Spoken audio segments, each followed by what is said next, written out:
सभी को जय मसीह की। प्रभु आप सभी को बहुत आशीष दे। आज बहुत से लोग ऐसे हैं जिन्होंने अपनी ज़िंदगी में बहुत बड़ी-बड़ी आशीषों को खोया है अपनी गलती के कारण, और शैतान ने उनको ऐसा घात किया है कि उनकी ज़िंदगी में से चोरी की है, नाश किया है और घात किया है। चुराया क्या है शैतान ने? आशीष चुराई है, बरकत चुराई है, चंगाई चुराई है, छुटकारा चुराया है, शांति चुराई है, प्यार चुराया है, मेल-मिलाप चुराया है, आनंद चुराया है और अच्छी ज़िंदगी चुराई है। यही तो काम है शैतान का। लिखा है वो चोरी करने और नाश करने और घात करने आता है। शैतान घात में रहता है। जैसे ही ये विश्वासी पाप करे वैसे ही मैं इसकी ज़िंदगी की इस आशीष को उड़ा कर ले जाऊँ, और ये बिना इस आशीष के तड़पता रहे और आंसू बहाता रहे, और एक दिन खुदा से दूर होकर ये छोड़कर चला जाए खुदा को। फिर ये मेरे चंगुल में अच्छे से फंस जाएगा। और आज प्रभु इन सब चीज़ों से ना हमें छुटकारा देना चाहता है, बतलाना चाहता है कि हम इन सारी आशीषों को जो हमने खोई है हमारी किसी भी गलती के कारण, आज क्या हम इनको पा सकते हैं? देखो, परमेश्वर के लिए कुछ भी असंभव नहीं है। हमें अपने हिस्से का काम करना है। प्रभु कहता है धर्मी चाहे 7 बार गिरे तब भी वह उठ खड़ा होगा, क्योंकि यहोवा उसे संभालता है। प्रभु हमें संभालने के लिए तैयार है यदि हम उठने के लिए तैयार है। प्रभु हमें उठाने के लिए तैयार है यदि हम इच्छा रखते हैं और पश्चाताप करते हैं। तो जो भी हमने खोया है, प्रभु का वायदा है, वचन में लिखा है, वो हमें 7 गुना वापस भर कर ला कर देगा। लेकिन कब ला कर देगा? हम उस पर हुक्म नहीं चला सकते हैं। अगर हम अपने हिस्से का काम करेंगे ना, तो प्रभु को भूलने का मौका नहीं मिलेगा। वो तुरंत काम करने वाला परमेश्वर है, क्योंकि लिखा है कि जिस समय तूने मुझे पुकारा उसी समय मैंने तेरी सुन ली, और मैंने तुझे पूरी रीति से निर्भय किया और हियाव बंधाया। मैंने तेरा हियाव बंधाया और तूने मेरी ओर दृष्टि की, तो तेरा मुंह कभी मैं काला नहीं होने दूंगा और तुझे कभी लज्जित नहीं होने दूंगा। ये प्रभु का वचन कहता है। मेरे भाई और बहनों, हमें अपने हिस्से का काम करना है कि प्रभु जो भी आज तक मैंने खोया है, या जो भी मैंने अपने घर में, अपनी जिंदगी में, अपने शारीरिक, आत्मिक, आर्थिक, संसारिक जिंदगी में जो मैंने नुकसान उठाया, धन को लेकर, चंगाई को लेकर, आशीष बरकतों को लेकर, छुटकारे को लेकर, प्रेम प्यार को लेकर, या मेल मिलाप को लेकर जो भी मैंने नुकसान उठाया, या मेरा मेल मिलाप किसी से नहीं हो सका, या प्यार प्रेम मैं किसी का जीत नहीं सका, या मेरे पत्नी के बीच में, मेरे पति के, मेरे माता पिता के, मेरे घराने में कोई प्यार प्रेम नहीं है, या शैतान ने कुछ मेरा प्यार प्रेम चुराने की कोशिश करी है, या मेरी आशीष चुराई है, या मेरी चंगाई की आशीष चुराई है, मेरा नौकरी बिजनेस शैतान ने चुराया है, या मेरी किसी भी गलती के कारण घर में से मैंने कुछ नुकसान उठाया, या मेरा पैसा बर्बादी में गया था, प्रभु आपके उन सभी नुकसानों की भरपाई करने की सामर्थ्य रखता है। और आपकी आंखों में खुशी के आंसू होंगे यदि आप अपने हिस्से का काम करोगे। तो आप हैरान हो जाओगे कि हमारा परमेश्वर कितने सामर्थ्य रूप से काम करता है। जो काम मनुष्य से नहीं हो सकता ना, ऐसे ही कामों को करने में परमेश्वर को बहुत आनंद आता है। जिसमें लोग कहते हैं ना कि ये तो हो ही नहीं सकता, ऐसे ही काम में प्रभु को करने में आनंद आता है।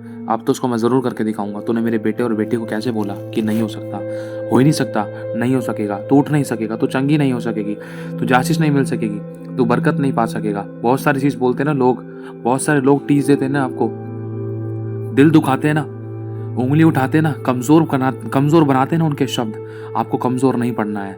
ऐसे ही पल में, ऐसी ही सिचुएशन में, ऐसी ही परिस्थिति में आपको अपने खुदा की ओर आंखें उठाकर देखना है और उसके प्रार्थना करनी है। और जो भी शैतान ने आपका चुराया है उसके प्रति आपको खुदा के पास जाना है। तो तरीका क्या है? हमें कुछ वचनों के द्वारा प्रार्थना करनी है।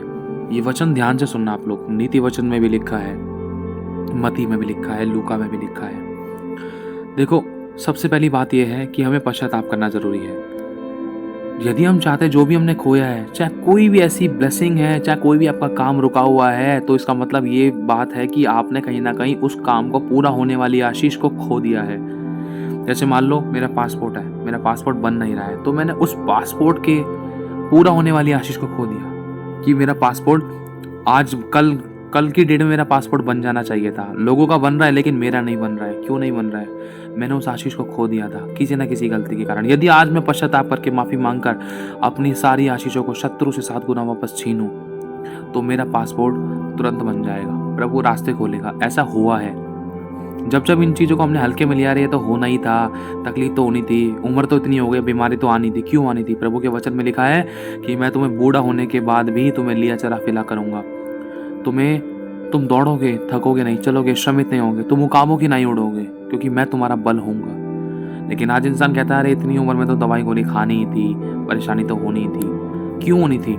आज हमें प्रभु के वचन का ज्ञान नहीं है ना, इसलिए लिखा है मेरा ज्ञान ना होने से मेरी प्रजा नाश हो रही थी। लेकिन एक तरफ प्रभु का वचन कहता है कि जो मेरा ज्ञान रखेंगे वो हियाव बांधकर बड़े बड़े काम करेंगे, क्योंकि शैतान उनके पैरों की चौकी होगा। जब आपको ज्ञान होगा प्रभु के वचन का तभी तो आप जीत पाओगे। तब जब आपको ज्ञान होगा तभी तो आप शैतान को हरा पाओगे। जब आपको ज्ञान होगा तभी तो आप समझ पाओगे कि इस आशीष के पीछे किस शैतान की चाल है, इस काम ना होने के पीछे, इस गड़बड़ी के पीछे, इस परेशानी तकलीफ के पीछे, इस रुकावट के पीछे शैतान की कौन सी चाल है। आपके पास वचन का ज्ञान होगा तभी आप शैतान से आत्मिक युद्ध कर सकते हो और उसको हरा सकते हो और उस वो आशीषों को आप अपनी जिंदगी में पूरा होता हुआ देख सकते हो। उन प्रार्थनाओं के उत्तरों को पा सकते हो, उन छुटकारों को पा सकते हो। अगर हम दानियेल नबी की पुस्तक में पढ़ें तो उसमें साफ लिखा है दानियेल की प्रार्थना का उत्तर रोक दिया गया था। कब?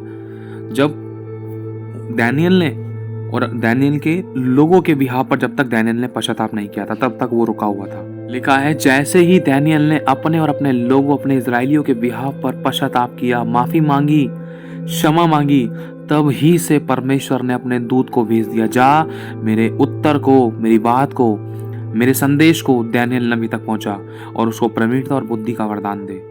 मेरे भाई और बहनों, जैसे आपको उदाहरण के तौर पर समझने इस बात को, जैसे कोई कोरा पेपर है, जिस पेपर पे फोटोकॉपी होती है ना, वो वाला कोरा पेपर है, उस कोरे पेपर पे ना काले रंग का एक बिंदु लगा दो आप पेंसिल से, तो पूरे पेपर पे आपको क्या दिखाई देगा? पूरा पेपर अगर आप बोलोगे ना इसी से कि इस पेपर पे तेरे को कुछ दिखाई दे रहा है, वो ये नहीं बोलेगा कि मेरे को पूरा पेपर कोरा दिखाई दे रहा है, वो यही बोलेगा कि मुझे इस कोरे पेपर पर एक काला बिंदु दिखाई दे रहा है। तो वही काला बिंदु हमारी गलती है, वो पश्चाताप है जो हमारी पवित्रताई पर दोष लगाना चाहता था। वो हमारी गलतियां हैं। अगर हम उन गलतियों को मान लेंगे, जैसे ही प्रभु को हमारे पेपर पूरा कोरा दिखाई देने लग जाएगा, हाँ भाई इस बच्चे ने अपनी गलती को मान लिया है और पश्चाताप कर रहा है कि इसकी किस गलती के कारण इसकी जिंदगी में ऐसा हुआ, तो प्रभु अपने लहू की रबड़ के द्वारा उस काले बिंदु को हमारी आत्मिक, हमारे शारीरिक, हमारे आर्थिक जिंदगी पर से उस धब्बे को मिटाने के लिए तैयार है। लेकिन बात यह है, लिखा है जब तू अपने अपराधों को मेरे पास आके मान लेगा तब मैं तुझे क्षमा कर दूंगा। लिखा है जो अपने अपराध छिपा रखता है उसका काम सफल नहीं होता, परंतु जो उनको मान लेता और छोड़ भी देता है उस पर दया की जाएगी।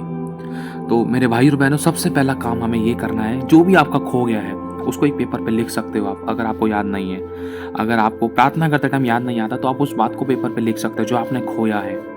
चाहे वो आपने 10 रुपए ही खोए हैं, चाहे वो 10 लाख की प्रॉपर्टी है, चाहे वो शैतान आपका होने नहीं दे रहा है। पेपर आपके हाथ में है लेकिन धन आपका नहीं हो पा रहा है, प्रॉपर्टी आपकी नहीं हो पा रही है, सब कुछ आपके हाथ में लेकिन ऐसा लग रहा है होने के बाद भी वो आपका नहीं है, तो शैतान ने छीन रखा है। भाई आपको छीनना है शैतान से, अपने अधिकारों का इस्तेमाल करना है।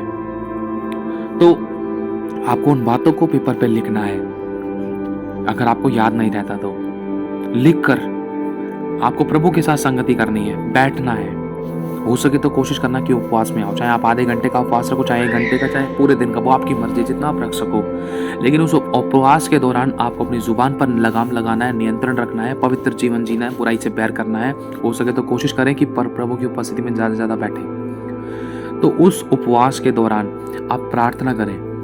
अगर आप उपवास भी नहीं रख पा रहे हो तो भी आप प्रार्थना कर सकते हो। यदि आप पूरे हृदय से प्रभु के आगे जाएं, बोले प्रभु मैं जानता हूँ मेरी इस गलती के कारण मेरी आशीष गई है, मैं चंगा नहीं हो पा रहा, मुझे छुटकारा नहीं मिला, मेरे को काम नहीं मिल रहा, मेरे घर में लड़ाई दंगा था, मेल मिलाप नहीं है मेरे और मेरी पत्नी, मेरे पति के बीच में प्यार प्रेम नहीं है, मेरे सास ससुर के बीच में प्यार प्रेम नहीं है, मेरी गलती के कारण प्रभु कोई मनुष्य बुरा नहीं है। मैं तो वचन को जानती हूँ लेकिन फिर भी मुझसे गलतियाँ हुई, वो तो नहीं जानते, उनकी तो बात अलग है प्रभु, लेकिन मैंने जानने के बाद भी तेरे वचन को मैंने गलतियाँ की, मुझसे वो गलती, मैंने वो किया जो तेरी दृष्टि में बुरा था।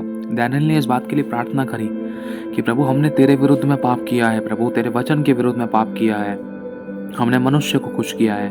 बहुत सारी बातें लेकर दानियेल ने जब प्रार्थना की, जैसे ही दानियेल प्रार्थना कर रहा था वैसे ही परमेश्वर यहोवा ने दानियेल की प्रार्थना उत्तर तुरंत दे दिया। तुरंत कैसे खुलती है हमारी आशीष है, कैसे पाते हैं हम भरपूरी से छुटकारे, कैसे पाते हैं हम जो खोया है उसको 7 गुना। सबसे पहले हमें पश्चाताप करना है। जैसे हम पश्चाताप करते हैं फिर बोलना है प्रभु यीशु आपके लहू से मुझे धो दो।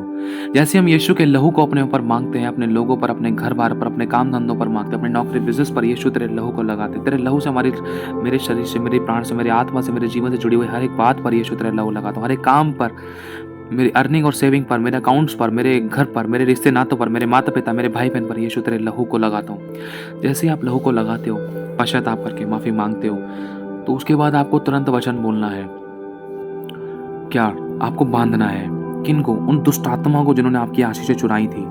देखो अब आप बोल सकते हो, अब आप अधिकार के साथ आप शैतान को डांट सकते हो। क्यों? क्योंकि जैसे ही आपने यीशु के लहू को अपने ऊपर लगा लिया तो आप धर्मी बन गए। आप फिर से प्रभु के आप एक धर्मी अभिषिक्त बन गए।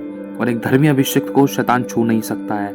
ध्यान रखना, जब हमने यीशु मसीह को पहन रखा है, जब यीशु का लहू हमारे ऊपर है, तो प्रभु का यीशु का लहू हमें धर्मी बनाता है। जब यीशु का लहू हमारे ऊपर है तो शैतान हमें छू नहीं सकता है। शैतान यीशु के लहू से, यीशु के नाम से और यीशु की गवाही से और पवित्रता से डरता है, हमारी नम्रता से डरता है।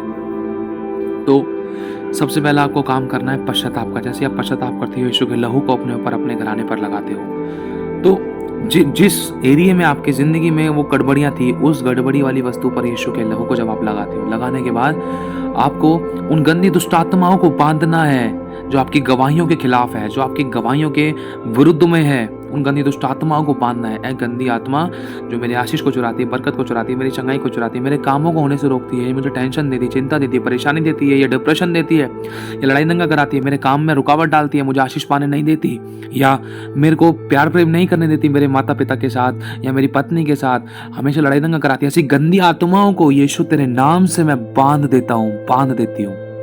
या जिस भी ऐसी गंदी आत्माओं ने हमारे बीच में गड़बड़ियां फैलाई हैं या हमारा कुछ भी चुराया है, शैतान जो तूने हमारा कुछ भी चुराया, ऐसी गंदी आत्माओं को यीशु मैं तेरे नाम से बांध देता हूँ। आपको तुरंत बांधना है और बांधने के बाद आपको उन गंदी दुष्ट आत्माओं को कैद करना है, नष्ट करना है, जलाना है, भस्म करना है। ऐसे शब्दों को आपको बोलना ज़रूरी है।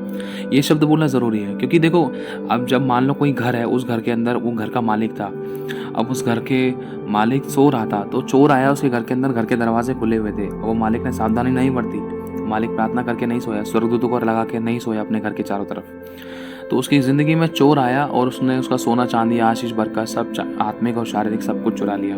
चुरा के जैसे वो भाग रहा था तो इतने में उसकी आंख खुल गई। आंख खुली जैसे ही उसने उसको चोर को पकड़ लिया, उसको बांध दिया, चोर को पकड़ लिया और बांध दिया। अब उसने चोर को बांध दिया। बांधने के बाद ही तो जो शैतान ने चुराया, जो भी चोर ने चुराया, तभी तो ले पाएगा। बांधने के बाद ही तो इंसान उसके ऊपर हावी हो पाएगा। अगर मालिक उस चोर को बांधेगा नहीं तो उस चोर से जो उसके हाथ में छीन नहीं सकता। बांधना जरूरी है। बांधने के बाद उसको कैद करना, पहले उसको बांधने के बाद उसको कैद करो, उसको ठिकाने लगाओ। ऐ गंदी आत्मा, मैं तुझे बांध कर अधोलोक के कुंड में कैद करती हूँ, नष्ट करता हूँ, जलाता हूँ, भस्म करता हूँ, काट डालता हूँ तेरे बंधनों को।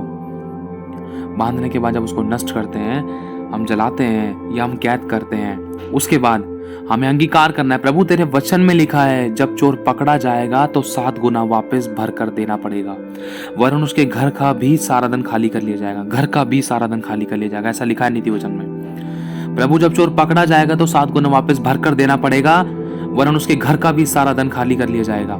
प्रभु चोर कोई मनुष्य नहीं है। प्रभु चोर ये शैतान था, चोर ये गंदी दुष्ट आत्मा थी जिसने मेरी आशीषों को चुराया था। प्रभु आज तेरे वचन के अनुसार मेरी, हमारी सारी आशीषों को, जो शारीरिक है, जो आत्मिक है, जो आर्थिक है, जो शारीरिक संसारिक है, चाहे वो आत्मिक अभिषेक है, चाहे चंगाई है, चाहे छुटकारा है, चाहे बरकत है, चाहे प्रेम है, चाहे शांति है, चाहे मेल मिलाप है, चाहे आनंद है, चाहे धीरज, चाहे कृपा, चाहे भलाई, सब प्रकार की मेरी सारी आशीषों को यीशु तेरे नाम से मैं शैतान से 7 गुना वापस छीन कर, एक एक्शन के साथ अपने हाथ को ऊपर उठाकर, जैसे आप ऊपर से कुछ खींच रहे हो, 7 गुना वापस छीन कर, बल्कि उसके घर का भी सारा धन छीन कर मेरे घराने में यीशु के नाम से खोल देती हूँ, रिलीज करती हूँ, खोल देती हूँ। हम ग्रहण करते हैं। रिलीज करना है, खोलना है, फिर उसके बाद आपको ग्रहण करना है। मैं ग्रहण करती हूँ मेरे लिए जो भी शैतान ने मेरा चुराया था, ग्रहण करती हूँ, मैं ग्रहण करता हूँ। जो मेरा खोया था वो मुझे वापस मिल गया, वरन उससे बढ़कर मुझे वापस मिल गया, क्योंकि मेरे प्रभु का वचन है। ऐसे अंगीकार करके फिर आप यीशु के लहू में उन ब्लेसिंग्स को सील कर दो। यीशु तेरे लहू में उन आशीषों को, उन बरकतों को, सब प्रकार की आशीषों को मैं सील कर देती हूँ, तेरे लहू में ढाप देती, तेरे लहू में छिपा देते हैं हमको और हमारी आशीषों को जो आपने हमें दी है। फिर ऐसा करके आप धन्यवाद करें, धन्यवाद का अंगीकार करें। धन्यवाद प्रभु आपने हमें दे दिया। धन्यवाद करके फिर आप आमीन कह सकते हैं। इस प्रकार से आपको प्रार्थना करनी है। अगर आपने कागज पे लिखा है तो उन आशीषों को हाथ रख के, उन आशीषों पे कागज पर हाथ रख के बोल सकते, प्रभु ये सारी आशीषें मैं शत्रु से 7 गुना वापस छीनती हूँ, बल्कि उसके घर का भी सारा धन छीन कर मेरी जिंदगी में विश्वास से ग्रहण करती हूँ। यीशु तेरे लहू में सील करती हूँ। आमीन। ऐसे करके भी आप कर सकते हो। अब इस प्रार्थना के बाद आपको एक बात ध्यान रखनी है, गलत अंगीकार नहीं करना है। अरे इसने ये कर दिया, इसने वो चुरा लिया, शैतान ने ये चुरा लिया, शैतान के काम, शैतान ने ये ले लिया, शैतान ने वो कर दिया, शैतान ये कर रहा है। अरे ये हो गया, अरे पैसे उसने ले लिए, अरे लड़ाई हो गई, गलत अंगीकार बिल्कुल नहीं करना है, बिल्कुल नहीं करना है, गलत शब्द बिल्कुल नहीं बोलने हैं। धीरज धरना, जो आपने प्रार्थना करी है इसको पूरा होने तक धीरज धरना और सही शब्द बोलने की इच्छा पूरी रखना। गलत शब्द बिल्कुल मत बोलना। बाय चांस अगर गलत शब्द निकल भी गए तो आप ये बोलना तुरंत, यीशु तेरे नाम से मेरे गलत शब्दों को मैं कट और कैंसिल करती हूँ। अगर कोई थर्ड पर्सन आपकी और आपकी फैमिली, आपके लाइफ के किसी भी हिस्से के बारे में बोल रहा है, कोई गलत शब्द या मजाक में भी बोल दिया, तो तुरंत छोटे से धीमे शब्दों में या फिर मन में नहीं हो सके तो प्लीज कोशिश करना कि अंगीकार करो। चाहे ऐसे अंगीकार करो कि किसी को सुनाई ना दे वो बात, आपके मुंह तक, आपके कान तक पहुंचे, आपके चाहे हल्के से होठ हिले, लेकिन अंगीकार जरूर करना कि यीशु तेरे नाम से जो भी इसने गलत शब्द बोले हैं या इसमें से किसी ने भी हमारे बारे में गलत शब्द बोले हैं, यीशु तेरे नाम से मैं कट और कैंसिल करता हूँ, कट और कैंसिल करती हूँ। धीमी आवाज में चाहे बोलो लेकिन अंगीकार करो। किसी के मुंह पर मत बोलना, कोई बुरा ना माने, शैतान को भी मौका ना मिले, भला करने के चक्कर में कहीं और गलती ना हो जाए। किसी को दिखावा नहीं करना है, गलत अंगीकार भी नहीं होने पाए, और हम अपनी प्रार्थना के द्वारा शैतान के गलत शब्दों को कट और कैंसिल भी कर दे और कुछ गलत होने भी ना पाए। ठीक है, अगर कोई आपको गलत बद्दुआ दे रहा है, गलत प्रोफेसी कर रहा है, गलत अंगीकार कर आपके बारे में, तुरंत मन में बोलो यीशु तेरे नाम से उसके गलत शब्दों को कट और कैंसिल करता हूँ, आमीन। मेरे साथ कुछ ऐसा गलत नहीं होगा, आमीन। बस ये विश्वास रखो, आपने प्रार्थना की है उस पर भरोसा रखो कि हाँ प्रभु जो मैंने प्रार्थना की है ये पूरी होगी, क्योंकि इसको पूरा करने वाला यीशु तू है।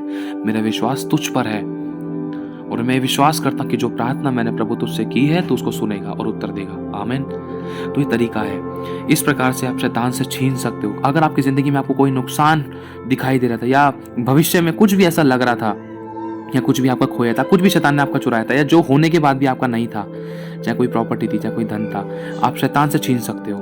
और हर बात में प्रभु की इच्छा मांगना, प्रभु तेरी मर्जी पूरी हो, तेरे हाथों में सौंपता हूं। इसको व्यभिचार के लिए इस्तेमाल नहीं कर सकते कि प्रभु मुझे उस लड़की के साथ शादी करनी है, प्रभु उस लड़की को मैं शैतान से छीनता हूं। नहीं, नेगेटिव तरीके से इसको यूज नहीं करना है, ध्यान रखना।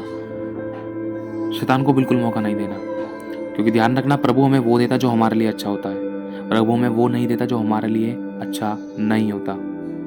प्रभु हमें सिर्फ वही देता है जो हमारे लिए अच्छा होता है। जो हमें अच्छा लगता है प्रभु हमें वो नहीं, वरन जो हमारे लिए अच्छा होता है प्रभु वो देता है। कई बार सारी बातें मिलकर हमारे लिए भलाई को उत्पन्न करती है। शुरुआत में लगता है दुख है, अरे यार वो ऐसा क्यों होगा, वैसा क्यों। जब आगे चलते ना, जब जिंदगी की हालात और परिस्थितियां बदलते तो धन्यवाद निकलता है उन बातों के लिए। प्रभु तेरा धन्यवाद, सच में उस व्यक्ति के लिए धन्यवाद, उस स्त्री के लिए धन्यवाद, उस पुरुष के लिए धन्यवाद, उस लड़की और लड़के के लिए धन्यवाद, उस माता पिता के लिए धन्यवाद, उस भाई बहन के लिए धन्यवाद। प्रभु अगर उस समय वो बात मेरे साथ ना घटी होती तो आज मेरी जिंदगी बदल नहीं सकती थी, आज मेरी जिंदगी में आशीष नहीं आती, आज मेरी जिंदगी में चंगाई, छुटकारा, शांति, शालोम, प्रेम, प्यार नहीं आता, आज मैं तेरे और नजदीक नहीं आता, अगर वो बातें नहीं होती। क्योंकि हमारा परमेश्वर श्रापों को आशीष में बदलने वाला, मृत्यु को जीवन में बदलने वाला, बुराई को भलाई बदलने वाला परमेश्वर है। बस हमें प्रभु के हाथों में सौंपना है अपने आप को, और अब प्रार्थना करके बस उसके हाथों में सौंपकर अपने शब्दों का नियंत्रण करना है। प्रभु का चमत्कार हमारी जिंदगी में दिखाई देगा। हालेलुया। तो प्रभु आशीष दे आप सभी को। जय मसीह की।